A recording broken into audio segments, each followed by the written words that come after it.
What Reba McEntire did for a terminally ill fan touched America's heart. The heart monitor's steady beeping was the only sound breaking the silence in room 302 of Millerville General Hospital. Sarah Thompson lay propped against starched white pillows, her once vibrant auburn hair now thin and brittle from months of chemotherapy treatments that had ultimately failed to stop the aggressive cancer spreading through her body. At 42 years old, she looked decades older, her face gaunt and pale, but her green eyes still held that spark of determination that had carried her through every challenge life had thrown her way. The walls of her small hospital room told the story of a woman who had found salvation in country music. Posters of Reba McEntire covered nearly every available surface, some dating back to the 1980s, when Sarah was just a teenager discovering the power of music to heal emotional wounds. Concert ticket stubs were carefully taped around the window frame like a paper memorial to happier times. A worn red bandana, the same style Reba wore during her early career, hung from the bedside lamp. On the rolling table beside her bed sat a stack of CD cases, their plastic covers scratched from years of love and repeated listening. Sarah's fingers traced the edge of a framed photograph showing her at a Reba concert 3 years ago, before the first symptoms appeared, before the devastating diagnosis that would change everything. In the picture, she was smiling broadly, wearing a sequined Western shirt, her arm around her 17-year-old daughter Jessica and 15-year-old son, Mark. They looked happy then, like a family that had weathered the worst storms and come out stronger on the other side. The divorce 10 years earlier had nearly destroyed her. When David walked out on their family for his secretary, Sarah thought her world was ending. She had been a stay-at-home mother for over a decade, with no recent work experience and 2 young children depending on her. The nights were the hardest, when the kids were asleep and the house felt enormous and empty. That was when she would put on her headphones and listen to Reba's music, finding strength in songs like Survivor and She Thinks His Name Was John. The lyrics spoke directly to her heart, reminding her that she was stronger than her circumstances. Now, as she faced something infinitely more terrifying than divorce, those same songs played softly from a small speaker on her nightstand. If you're reading this story and finding strength in music during your own difficult times, we'd love to hear about it in the comments below. Please subscribe to our channel and let us know where you're watching from. Your support means everything to families like Sarah's who are fighting their own battles. Sometimes knowing we're not alone makes all the difference in the world. Dr. Martinez had delivered the news 6 months ago with the kind of clinical detachment that medical professionals develop as a defense mechanism. Stage 4 pancreatic cancer, 3 to 6 months. There were treatment options, he explained, but they would likely only extend her life by weeks rather than months, and the side effects would be brutal. Sarah had chosen to fight anyway, not for herself, but for Jessica and Mark. They needed their mother for as long as possible, even if that time was measured in days rather than years. The chemotherapy sessions had been hellish. Sarah would sit in the oncology ward for hours, poison dripping into her veins while she listened to Reba's greatest hits on repeat. Other patients complained about her music choice. They preferred silence or nature sounds, but Sarah didn't care. Reba's voice was her lifeline, the thread connecting her to all the times in her past when she had felt broken and somehow found the strength to rebuild. Jessica pushed through the heavy hospital door, balancing a cup of coffee and a small potted plant. At 17, she had inherited her mother's stubborn streak and striking green eyes, but where Sarah had always been soft-spoken and gentle, Jessica burned with an intensity that worried everyone who knew her. She had dropped out of her senior year of high school to spend every possible moment at the hospital, despite Sarah's protests. "Mum, look what I brought you," Jessica said, setting the small plant on the windowsill next to a ceramic figurine of a red-headed country singer. "Mrs. Henderson from the flower shop said it's supposed to bring good luck." Sarah smiled, though the effort seemed to drain her limited energy. "Honey, you should be in school. Your graduation is only 2 months away." "School can wait," Jessica replied firmly, settling into the uncomfortable plastic chair that had become her second home. "I'm not leaving you alone in this place." Mark appeared in the doorway, looking uncomfortable in his oversized basketball jersey. At 15, he was tall and lanky like his father, but he had Sarah's gentle nature and quiet strength. Unlike his sister, who dealt with crisis by taking action, Mark retreated inward, processing his emotions through long silences and meaningful glances. "Hey, Mom," he said softly, approaching the bed with the careful movements of someone afraid of causing more pain. "How are you feeling today?" "Better now that my babies are here," Sarah whispered, reaching for both of their hands. "I have something I need to tell you both." Jessica and Mark exchanged worried glances. Their mother's tone suggested this was going to be one of those conversations they had been dreading.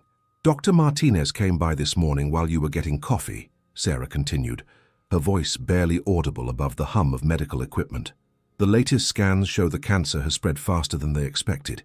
He thinks I have maybe 3 weeks, possibly 4 if I'm lucky." The words hung in the air like a physical presence. Jessica's face crumpled, tears streaming down her cheeks despite her attempts to stay strong. Mark stared at the floor, his jaw clenched tight as he fought to maintain his composure. "There's something else," Sarah said, squeezing their hands tighter. "I know this might sound silly given everything that's happening, but I need to tell you about my last wish." She paused, gathering her courage for what she knew would sound like the desperate fantasy of a dying woman. "I want to meet Reba McEntire before I die." The silence that followed was deafening.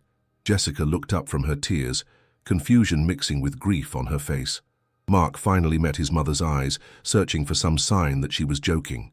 "Mum," Jessica began carefully, "you know that's probably not possible, right? She's famous. She doesn't just visit random people in hospitals." Sarah nodded, understanding their skepticism. "I know how it sounds, but her music has been with me through everything. Your father leaving, raising you two alone, and now this. I feel like she's been my closest friend for 25 years, even though we've never met. I just want the chance to thank her, to tell her how much her songs have meant to me."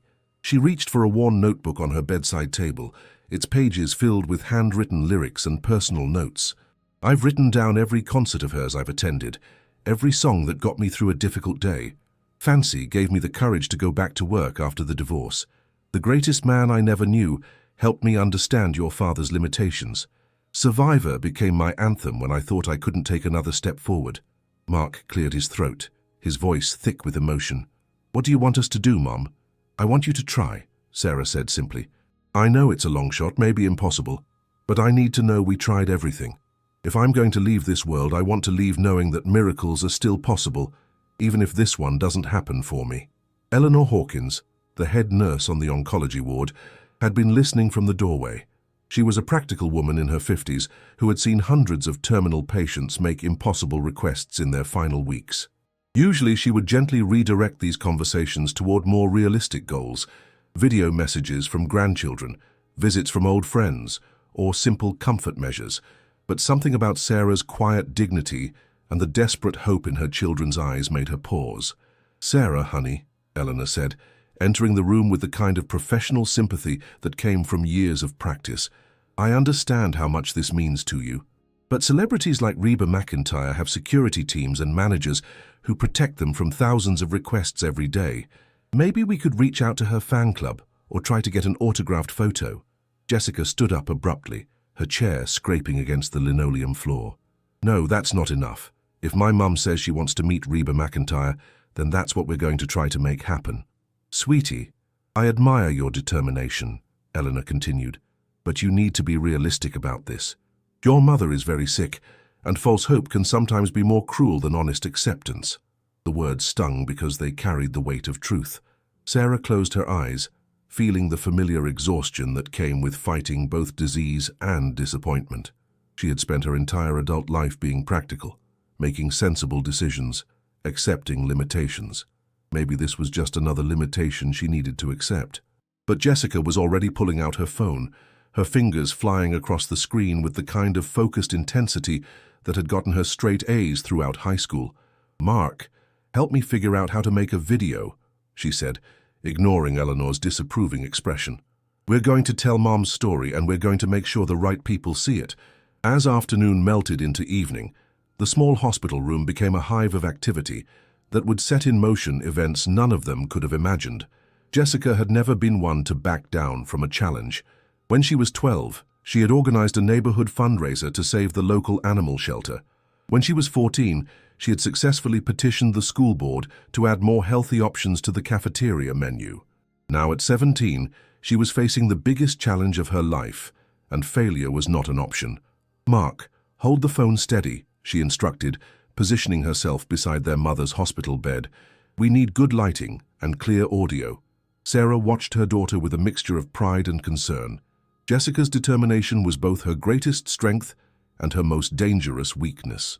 When she set her mind on something, she pursued it with a relentless intensity that had occasionally gotten her into trouble at school and with friends. "Honey, maybe we should think about this more," Sarah said weakly. "I don't want you to be disappointed if nothing comes of it." "Mom, stop," Jessica replied firmly, adjusting the angle of her phone camera. "You spent 10 years teaching Mark and me never to give up on the things that matter. This matters." The first video Jessica recorded was awkward and rambling. She stumbled over her words, got emotional halfway through, and had to start over 3 times. Mark, uncomfortable with the whole process, kept shifting the phone and creating shaky footage that made their mother look even more fragile than she already was. "This isn't working," Mark muttered after their 4th attempt. "Maybe Mrs. Hawkins is right. Maybe we should just accept that some things are impossible." Jessica whirled around to face her younger brother, her green eyes flashing with anger. "Don't you dare give up on Mom. Don't you dare suggest that her last wish doesn't matter just because it seems hard." "I'm not giving up," Mark protested. "I'm being realistic. Do you have any idea how many people probably try to contact famous people every single day? What makes you think we're special?" "Because Mom is special," Jessica shot back. "Because her story is real. And if Reba McEntire is half the person her song suggests she is, then she'll want to know about Mom." Sarah watched her children argue with the bittersweet knowledge that their disagreement came from the same place: love for her and fear of losing her. Mark's caution protected him from disappointment, while Jessica's optimism protected her from despair. Both approaches had merit, but neither would bring Reba McEntire to room 302. "What if we tried a different approach?" Sarah suggested quietly, her voice cutting through their heated exchange. "What if instead of asking for something, we just told the story? Let people know how much the music has meant to me, without making it about meeting her." Eleanor appeared in the doorway again, this time carrying Sarah's evening medications. She had been working the oncology ward for 15 years and had developed strong opinions about how families should spend their final weeks together. "I hope you're not still planning to waste precious time on this fantasy," she said, checking Sarah's chart with practiced efficiency. "There are more important things to focus on right now." "Like what?" Jessica challenged, her voice tight with frustration. "Like making memories," Eleanor replied, preparing a syringe with Sarah's pain medication. "Like talking about the good times you've shared. Like saying the things that need to be said before it's too late."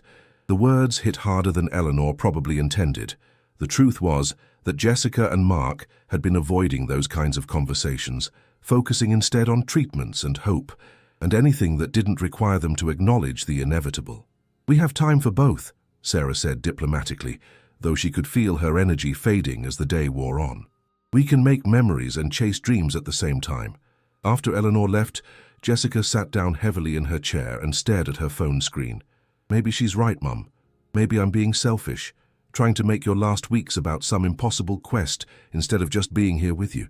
Sarah reached for her daughter's hand, surprised by how much effort the simple gesture required. "Jessica, look at me. Do you remember what you wrote in your college application essay last year?" Jessica nodded, confused by the apparent change of subject. "You wrote about how the most important thing I taught you was that hope is not passive," Sarah continued. "You said hope requires action, even when that action seems pointless to other people, especially then." She squeezed Jessica's fingers with what little strength she had left. "This video, this campaign, whatever you want to call it, it's not about whether Reba comes or not. It's about refusing to give up hope, even when everyone tells you to be practical. It's about fighting for something beautiful in the middle of something terrible." Mark had been listening quietly from his position by the window. Now he turned around, his expression thoughtful. "What if we each told part of the story? Like I could talk about how Mom's strength affected us as kids, and Jessica could talk about the music connection." For the first time since arriving at the hospital that morning, Jessica smiled. And Mom could tell some of the stories about how specific songs helped her through difficult times. They spent the next 2 hours creating a video that none of them could have made alone. Mark, despite his initial reluctance, proved to have a natural ability to frame shots and edit footage on Jessica's phone. Jessica's passion and articulate speaking style carried the emotional weight of their story. And Sarah, even in her weakened state, found the strength to share memories she had never spoken aloud before. The final video was 8 minutes long, longer than most social media experts would recommend, but filled with genuine emotion and specific details that made their story feel authentic rather than manipulative. Sarah talked about hearing "fancy" for the first time as a scared 19-year-old single mother, afraid she would never amount to anything. Jessica described watching her mother sing along to Survivor while cleaning house on Saturday mornings, transforming household chores into celebrations of resilience. Mark, surprising everyone, shared a memory of his mother crying to "the greatest man I never knew" after his father missed his 8th grade graduation, and how that song helped him understand that his father's absence was about David's limitations, not Mark's worth. They uploaded the video to YouTube, Facebook, Instagram, and TikTok just after 9 o'clock that evening. Jessica wrote a heartfelt caption explaining their situation and used every hashtag she could think of related to country music, cancer awareness, and Reba McEntire. Then they waited. The first hour brought 3 views, probably just their own repeated watches. By midnight, they had 22 views, mostly from friends and family members who had seen Jessica's posts on her personal social media accounts. Sarah had fallen asleep, listening to "Sweet Dreams" on her headphones, but Jessica and Mark remained wide awake, refreshing their phones every few minutes. "This is stupid," Mark said around 1 in the morning. "Even if 1 million people watch this, what are the chances it gets to the right person? What are the chances she even sees it herself, instead of just some assistant who deletes it without watching?" Jessica was lying on the narrow cot the hospital had provided for family members, staring at the ceiling tiles that she had memorized over the past few weeks. "I don't know," she admitted. "But what's the alternative? Just accept that we can't even try?" Over the next 3 days, their video slowly gained traction. By Thursday morning, they had over 500 views and dozens of comments from strangers who had been moved by Sarah's story. People shared their own experiences with cancer, with Reba's music, with the power of hope in impossible circumstances. But views and comments wouldn't bring Reba McEntire to Millerville General Hospital. As Sarah's condition continued to deteriorate and her pain increased despite stronger medications, even Jessica began to wonder if Eleanor had been right about focusing on more realistic goals. What none of them knew was that 2,000 miles away in Nashville, Tennessee, a woman with red hair and tired eyes was having her own sleepless night, dealing with her own impossible grief, and scrolling through social media as a distraction from thoughts too painful to face directly. The notification that would change everything was still 3 days away, but the wheels of an extraordinary coincidence were already beginning to turn. Friday morning brought devastating news that would test the Thompson family's fragile hope. Dr. Martinez arrived earlier than usual, his expression grave as he reviewed Sarah's latest test results. The cancer had spread to her liver and lungs with an aggressive speed that surprised even his experienced medical team.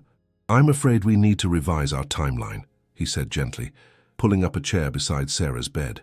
"Based on these scans, I think we're looking at days rather than weeks. I'm sorry." The words hit the room like a physical blow. Jessica, who had been checking their video's view count on her phone, nearly dropped the device. Mark stood frozen by the window, his reflection showing a young man trying desperately not to fall apart. Sarah herself seemed to shrink further into her hospital bed, as if the weight of this news was pressing her deeper into the mattress. "How many days?" she asked quietly. "It's difficult to say with certainty," Dr. Martinez replied.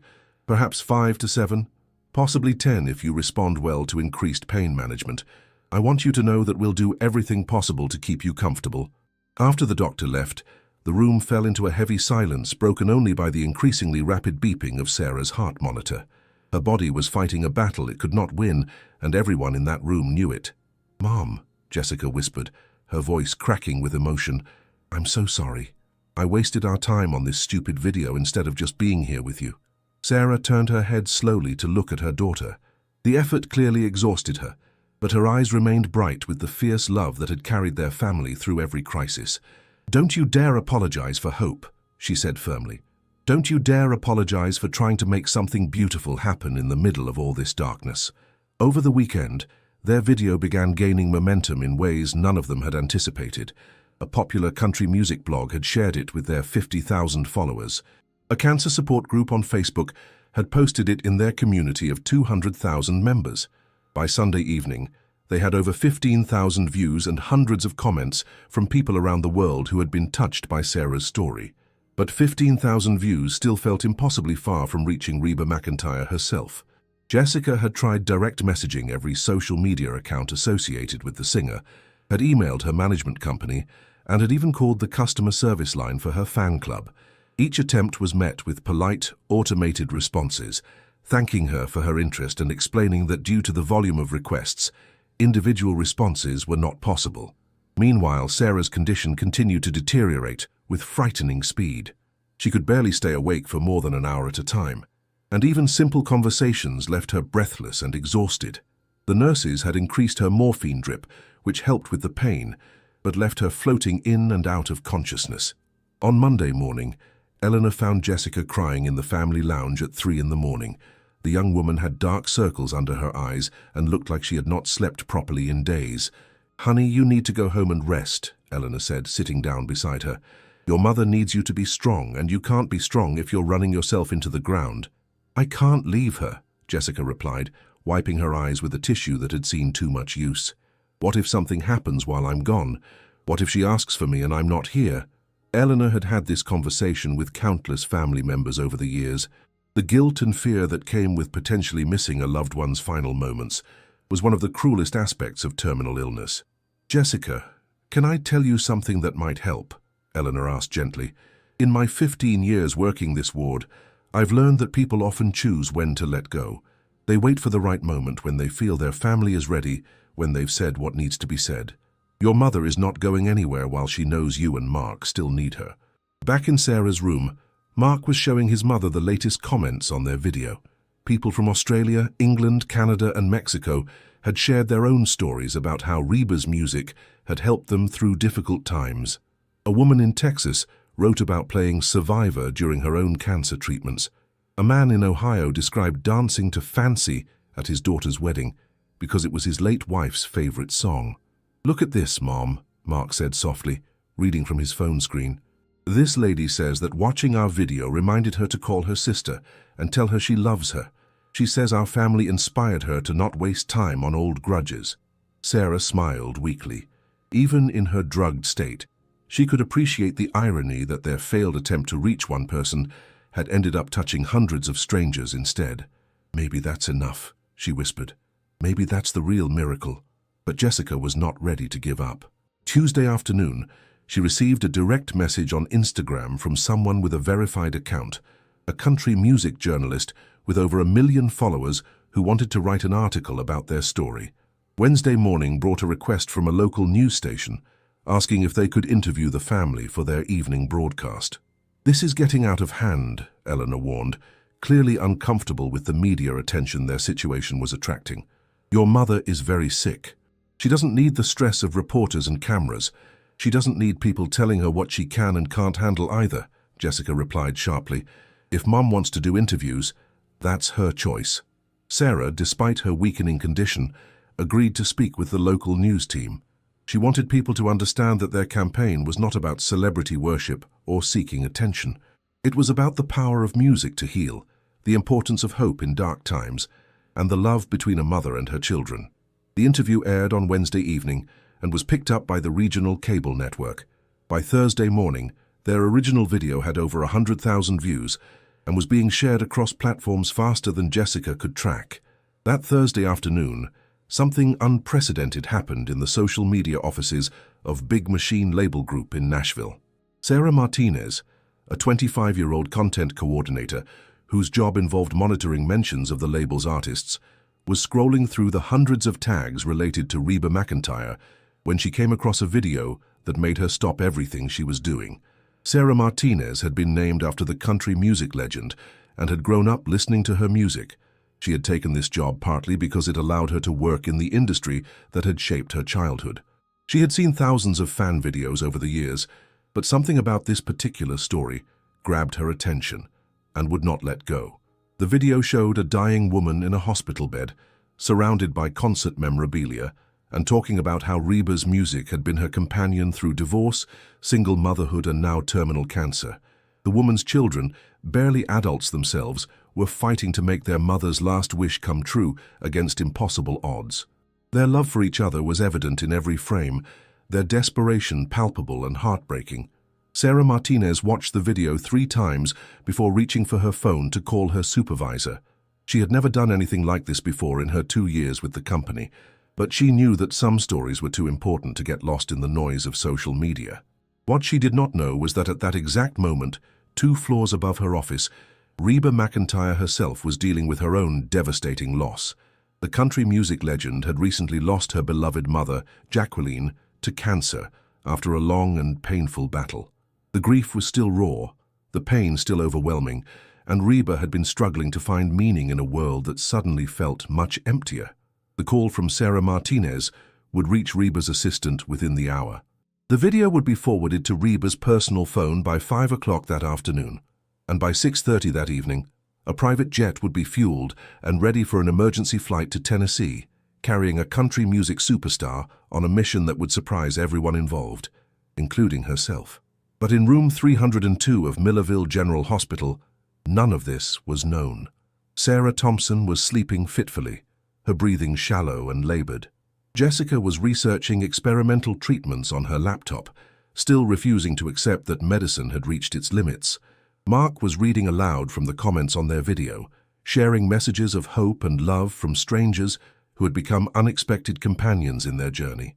The miracle they had been praying for was already in motion, but like all the best surprises, it would arrive exactly when they had given up expecting it. Reba McEntire was sitting in her home studio in Nashville when her assistant, Maria Gonzalez, knocked softly on the door. It was nearly 7 o'clock on Thursday evening, and Reba had been staring at the same sheet of music for over an hour without really seeing it. Since her mother's death 6 weeks earlier, creativity had become elusive, replaced by a grey fog of grief that made even simple tasks feel overwhelming.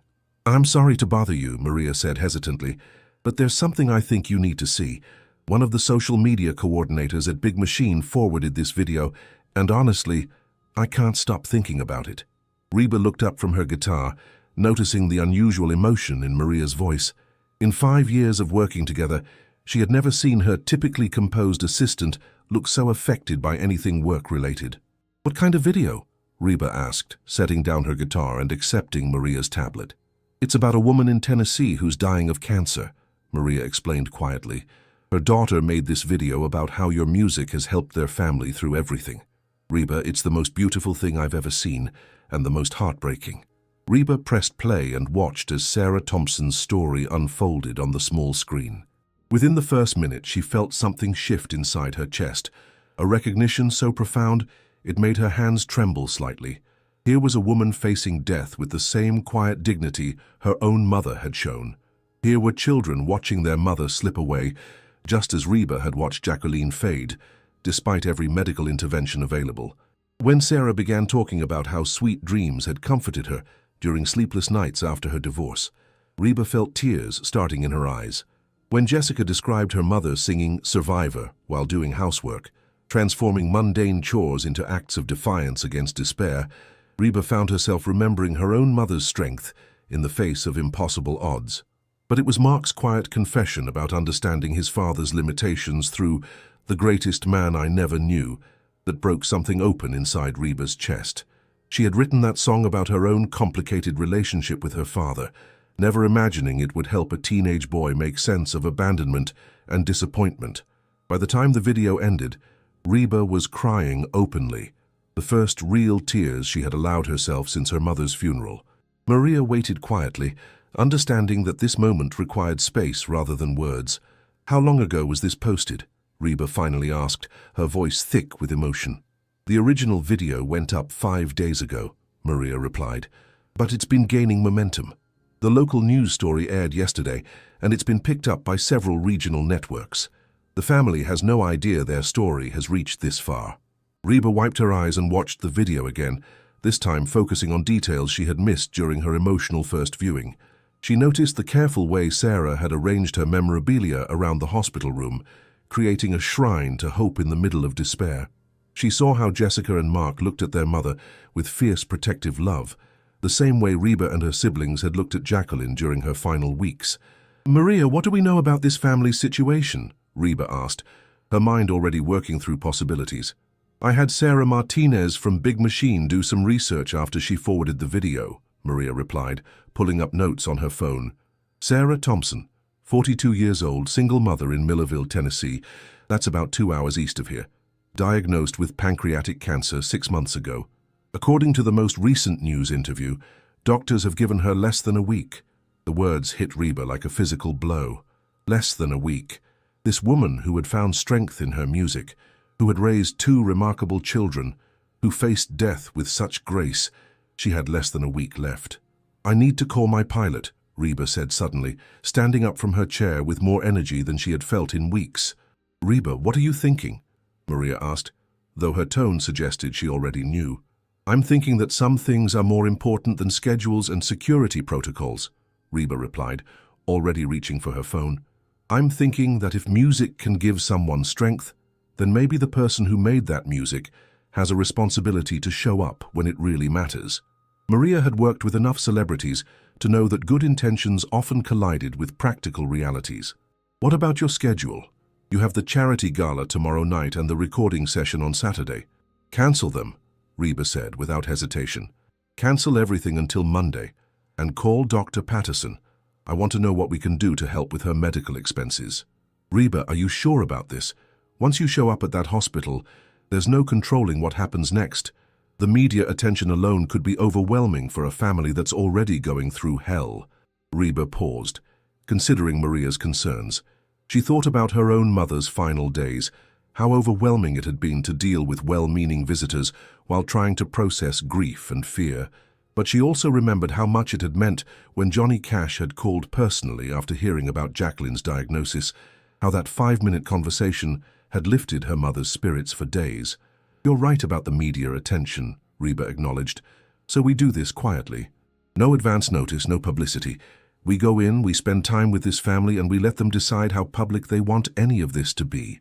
Maria nodded, understanding that when Reba made up her mind about something this important, there was no changing it. "I'll call Tom and have the plane ready within the hour. Do you want me to arrange hotel rooms in case we need to stay overnight?" "Yes, but book them under your name," Reba replied. "And Maria, pack my guitar.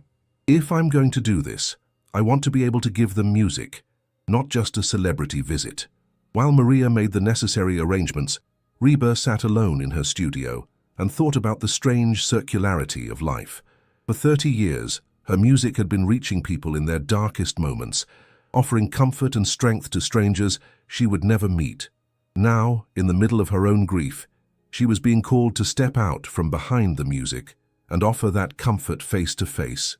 The flight to Eastern Tennessee took 90 minutes. Reba spent most of it staring out the window at the landscape below, thinking about Sarah Thompson and trying to imagine what she would say when she walked into that hospital room. How do you meet someone who is dying? How do you honor their story without making it about yourself? Tom Mitchell, her pilot for over a decade, kept the flight smooth and quiet, understanding without being told that this was not a typical work trip. When they landed at the small regional airport outside Millerville, there was no red carpet, no waiting crowd, no fanfare of any kind. Just a rental car and a GPS route to Millerville General Hospital. Reba had been to hundreds of hospitals over the years for various charity events and publicity appearances, but driving through the quiet streets of this small Tennessee town felt different. This was not about photo opportunities or public relations. This was about one human being reaching out to another in a moment of ultimate vulnerability. The hospital was smaller than she had expected, a modest brick building that looked like it had been serving the community for decades. Reba parked in the visitor lot and sat for a moment, gathering her courage. She had performed for audiences of 50,000 people without feeling nervous, but the prospect of walking into Sarah Thompson's room made her hands shake. She entered through the main lobby, carrying only her guitar case and a small bouquet of flowers she had picked up at the hospital gift shop. The elderly volunteer at the information desk looked up with the kind of polite smile reserved for visiting family members. "Can I help you find someone?" the woman asked.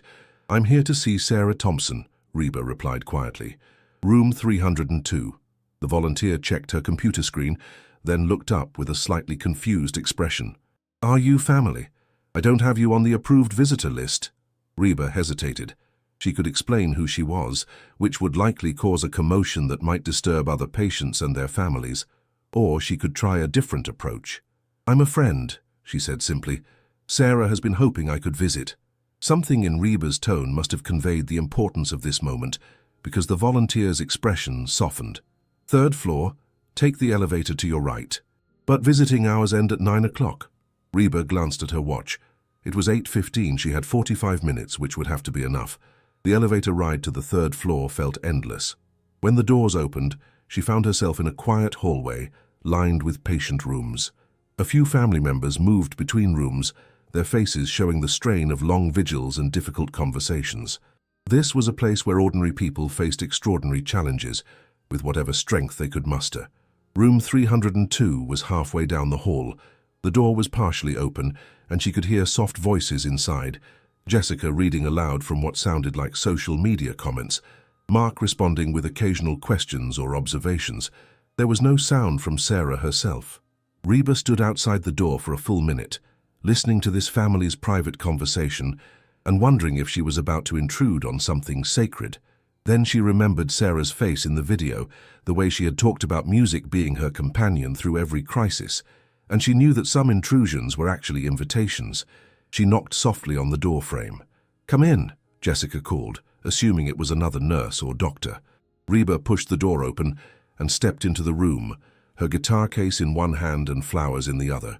For a moment, time seemed suspended as three people stared at her in complete shock. Jessica's phone slipped from her hands and clattered to the floor.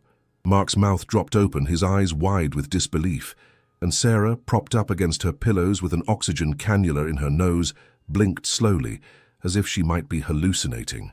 "Hi," Reba said quietly, her voice gentle but steady. "I'm Reba. I heard you might like some company." The silence that followed was profound, filled with the weight of an impossible wish suddenly becoming reality. Then Jessica burst into tears, and Mark stumbled backward into the wall, and Sarah whispered something that sounded like a prayer of gratitude. "I don't understand," Jessica managed between sobs. "How are you here? How did you know?" Reba set down her guitar case and moved closer to Sarah's bed, her own eyes bright with unshed tears. "I saw your video, I saw your story, and I had to come." Sarah stared at her with wonder, as if she were seeing an apparition that might disappear if she blinked too hard. "You came all the way from Nashville?" "Honey, I would have come from the moon if I'd needed to," Reba replied gently, reaching for Sarah's hand. "Your daughter told the most beautiful story about how music helped your family through hard times. I couldn't let that go unanswered." The touch of Reba's hand seemed to convince Sarah that this moment was real. Fresh tears streamed down her gaunt cheeks as she squeezed the fingers of the woman whose voice had been her companion through every crisis of her adult life. "I can't believe you're actually here," Sarah whispered. "I've dreamed about meeting you for 25 years, but I never imagined it would happen like this." "Sometimes the best meetings happen in the most unexpected places," Reba said, settling into the chair beside the bed. "Tell me about yourself, Sarah. I want to know about the woman behind that incredible story." For the next hour, time seemed to stop in room 302. Sarah found strength she didn't know she still possessed, talking about her life with an animation that surprised everyone, including herself. She told Reba about growing up poor in rural Tennessee, about falling in love with country music as a teenager, about the first time she heard fancy and realized that poverty didn't have to define her future. Jessica and Mark sat transfixed as their mother shared stories they had never heard before. They learned about the time Sarah had driven 8 hours to see Reba perform in Atlanta, sleeping in her car because she couldn't afford a hotel room. They heard about how she had played Survivor on repeat during the nights after their father left, using the song as both lullaby and battle cry. "Your music saved my life more times than I can count," Sarah told Reba. "When David left us, I thought about giving up. I thought maybe the kids would be better off with their father and his new wife. But then I heard you sing about being a survivor, about how we're stronger than we think we are, and I realized I had more fight left in me." Reba listened with the kind of focused attention that made Sarah feel like the most important person in the world. Here was a superstar who could have been anywhere, doing anything, choosing instead to sit in a small hospital room and honor the story of an ordinary woman facing extraordinary circumstances. "Sarah, can I tell you something?" Reba said quietly. "6 weeks ago, I lost my mother to cancer. She fought it for 2 years, and watching her go through that was the hardest thing I've ever experienced. When I saw your video, when I saw your children loving you the way they do, it reminded me that music isn't just entertainment. It's connection, it's hope, it's love made audible." The revelation that Reba was dealing with her own fresh grief added another layer of meaning to her presence. This wasn't just a celebrity fulfilling a fan's wish. This was one human being reaching out to another in shared understanding of loss and love. "I'm so sorry for your loss," Sarah said, her voice full of genuine compassion despite her own circumstances. "Your mother raised an incredible woman. I can see her strength in you." Eleanor Hawkins chose that moment to enter the room for Sarah's evening medication check. The head nurse stopped dead in her tracks, her professional composure cracking as she recognized the woman sitting beside her patient's bed. Excuse me, I'm sorry, but visiting hours ended 20 minutes ago," Eleanor stammered, clearly struggling to process what she was seeing. Reba looked up with a gentle smile. "I know, and I apologize for the intrusion. I'm Reba McEntire, and I came to visit Sarah. Would it be possible to have just a little more time?" Eleanor stared for a moment, then looked at Sarah's face, more animated and alive than it had been in weeks, and made a decision that would have surprised anyone who knew her reputation for strict rule enforcement. "Take all the time you need," she said quietly. "I'll make sure nobody disturbs you." As Eleanor left the room, shaking her head in amazement, Reba reached for her guitar case. "Sarah, would you mind if I played something for you?" Sarah's eyes widened. A private concert from Reba McEntire had been beyond even her wildest dreams. She nodded, too overwhelmed to speak. Reba tuned her guitar with practiced efficiency, then looked directly at Sarah. "I want to play Sweet Dreams for you, but first I need you to know something. I wrote that song during a difficult time in my own life, when sleep felt impossible and tomorrow seemed too far away. But sitting here with you tonight, seeing your courage and your children's love, I understand that song in a new way. Sometimes sweet dreams aren't about sleeping peacefully. Sometimes they're about the beautiful moments that make all the struggle worthwhile." She began to play, her voice filling the small room with warmth and melody. Sarah closed her eyes and let the music wash over her, but these weren't the recorded versions she had listened to countless times. This was Reba's voice, live and unfiltered, singing directly to her. Jessica and Mark held hands, watching their mother experience pure joy in what they knew might be her final days. When the song ended, Reba continued playing, moving through Sarah's favorites with an intimacy that transformed the sterile hospital room into something sacred. She played Survivor with a strength that reminded everyone present that survival comes in many forms. She played The Greatest Man I Never Knew with a tenderness that acknowledged the complexity of human relationships and the power of forgiveness. During Fancy, something magical happened. Sarah began singing along, her voice weak but determined. Jessica and Mark joined in, and soon all four of them were singing together, creating a moment of pure connection that transcended celebrity and illness and fear. "Sarah," Reba said when the impromptu concert ended, "I have something to tell you. Your story, your family's love, the way you faced this illness with such grace, it's inspired me to write again for the first time since my mother died. Would it be okay if I wrote a song about you? About finding strength in music and love in the darkest times?" Sarah could barely speak through her tears. "You would do that for me?" "I would do that because of you," Reba corrected gently. "Your story needs to be told. Other people need to know that hope is always possible, even when everything seems impossible." As the evening deepened, Reba made several phone calls that would change the Thompson family's life in ways they couldn't have imagined. She spoke with her management team about organizing a benefit concert for pancreatic cancer research. She called her record label about fast-tracking the recording of Sarah's song. She even contacted Dr.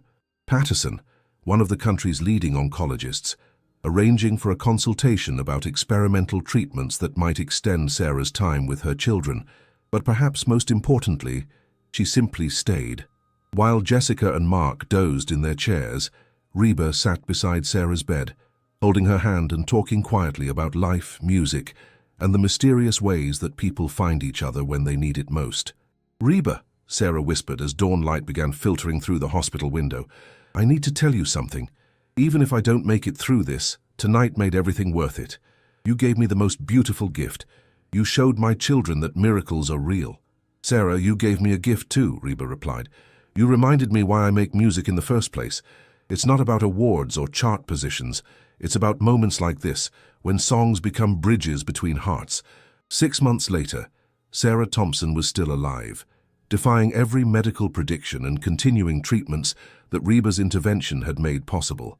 The song "Sarah's Light" had become Reba's biggest hit in years, with all proceeds funding pancreatic cancer research. Jessica had graduated high school and was planning to study music therapy in college. Mark had started learning guitar, inspired by that night in the hospital when music transformed everything. But the real miracle wasn't Sarah's extended survival, or the success of the song, or even the medical breakthroughs that her story had helped fund. The real miracle was simpler and more profound. The proof that hope, love, and human connection could overcome any obstacle, transform any darkness, and create beauty in the most unlikely places. On the first anniversary of that extraordinary night, Reba returned to Millerville General Hospital, not as a celebrity fulfilling a wish, but as a friend keeping a promise. She found Sarah in the hospital garden, weaker than before, but still fighting, still surrounded by the love of her children and the music that had carried them all through their darkest hours. "How are you feeling, my friend?" Reba asked, settling beside Sarah on a garden bench. Sarah smiled, the same radiant expression she had worn that first night when impossible became possible. "Like a survivor," she said simply, "like someone who learned that the most beautiful dreams are the ones we never dared to dream." As the sun set over the small Tennessee town, two women who had found each other in the most unlikely circumstances sat together in comfortable silence, proving that sometimes the greatest gifts come not from getting what we wish for, but from discovering that we are worthy of miracles we never thought to ask for. The story of Sarah Thompson and Reba McEntire became legend in Millerville and far beyond, but those who knew them best understood that the real story was simpler and more powerful than any legend could capture. It was about love, hope, and the extraordinary things that happen when ordinary people refuse to give up on the impossible.